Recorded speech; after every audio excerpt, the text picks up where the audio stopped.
رمضان وہ مہینہ ہے جس کے فیض سے مسلمان کافر بھی محروم نہ رہے۔ نزہۃ المجالس میں ایک روایت موجود ہے کہ بخارا شہر میں ایک مجوسی رہتا تھا۔ ایک دفعہ وہ اپنے بیٹے کے ساتھ مسلمانوں کے بازار سے گزرا اور اس کے بیٹے نے مسلمانوں کے بازار میں سے کھانے کی ایک چیز خرید کی اور مسلمانوں کے سامنے کھانا شروع کر دیا۔ اس کا جو باپ تھا وہ اپنے بیٹے سے بڑا ناراض ہوا، اس کو ڈانٹا اور اس کو غصے میں ایک تماچا بھی رسید کر دیا۔ بیٹے نے کہا آپ مجھے کیوں مار رہے ہیں؟ تو اس کے باپ نے، اس آتش پرست نے کہا اس لیے کہ تو مسلمانوں کے بازار میں مسلمانوں کے سامنے، وہ روزے کی حالت میں ان کے سامنے تو نے کھانا شروع کر دیا ہے۔ اس نے کہا آپ بھی تو کھاتے ہیں۔ تو اس کے باپ نے کہا میں کھاتا ہوں، چھپ کے کھاتا ہوں، مسلمانوں کے اس رحمتوں والے مہینے کی تعظیم و توقیر کرتے ہوئے، لیکن تو نے ان کے سامنے کھانا شروع کر دیا۔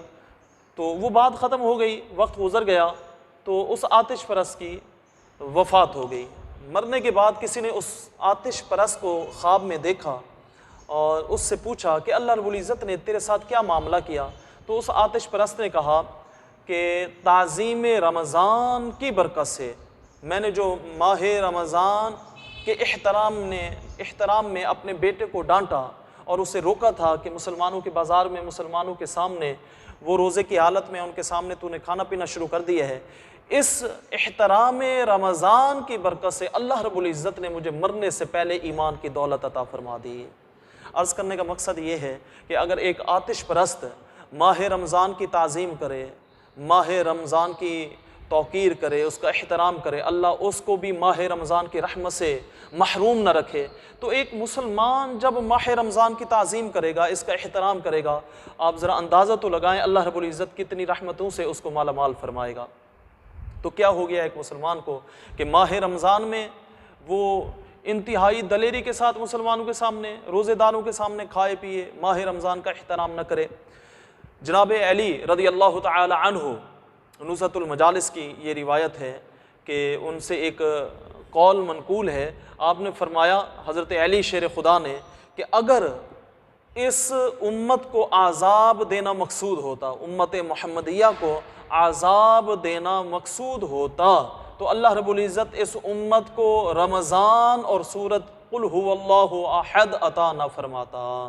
یہ حضرت علی کا قول بتا رہا ہے کہ ماہ رمضان جو ہے رحمتوں والا ہے، برکتوں والا ہے، بخشش و نجات کا مہینہ ہے، جتنی ہو سکے اس مہینے کی تعظیم کریں۔ درۃ الناصحین میں ایک واقعہ منقول ہے کہ ایک شخص تھا جس کا نام محمد تھا، وہ سارا سال سستی کرتا، نمازیں پڑھنے میں بھی سستی کرتا، نیک عمل کرنے میں بھی سستی کرتا، لیکن جیسے ہی ماہ رمضان آتا وہ خشوع و خضوع کے ساتھ نئے کپڑے پہنتا، باوضو رہتا، 5 نمازیں جو ہے نا اہتمام کے ساتھ ادا کرتا، سال میں جو نمازیں اس کی سستی کی وجہ سے چھوٹ جاتی تھیں وہ ان کو ادا کرتا، نماز قضائے عمری کا اہتمام کرتا تھا۔ تو لوگوں نے ان سے پوچھا کہ ماہ رمضان میں تو اتنی اہتمام کیوں کرتا ہے، اتنی نمازیں پڑھنا، 5 نمازیں باقاعدگی سے پڑھنا، پھر نماز قضائے عمری کا اہتمام کرنا، یہ ایسے کیوں کرتا ہے؟ تو اس محمد نامی شخص نے کہا اس لیے کہ یہ وہ مہینہ ہے جو رحمت اور برکت والا مہینہ ہے، جو مغفرت اور توبہ والا مہینہ ہے، اور میں یہ چاہتا ہوں کہ سارا سال تو سستی ہوتی ہے، اس ماہ رمضان میں اس کی برکتوں سے میں اپنے آپ کو محروم نہ رکھوں۔ تو مرنے کے بعد درۃ الناصحین میں لکھا ہے کہ مرنے کے بعد کسی مسلمان بھائی نے اس کو خواب کی حالت میں دیکھا اور اس سے پوچھا ما فعل اللہ بکا، اللہ رب العزت نے تیرے ساتھ کیا معاملہ کیا؟ تو اس محمد نامی شخص نے کہا ماہ رمضان کے احترام اور رمضان کی تعظیم و توقیر کے بدلے میں اللہ رب العزت نے میری بخشش فرما دی۔ تو یہ ایسا برکتوں اور رحمتوں والا مہینہ ہے، جو بھی ہمارا مسلمان بھائی اس ماہ رمضان کی تعظیم کرے گا، توقیر کرے گا، اس ماہ رمضان کا ادب و احترام کرے گا اور اس کے ادب و احترام میں لوگوں کے ساتھ نرمی برتے گا، لوگوں کے ساتھ خیر خواہی کرے گا، تو یقیناً وہ ماہ رمضان کی برکتوں سے محروم نہیں رہے گا۔ کیا خبر اگلا رمضان ہمیں نصیب ہوتا ہے یا نہیں؟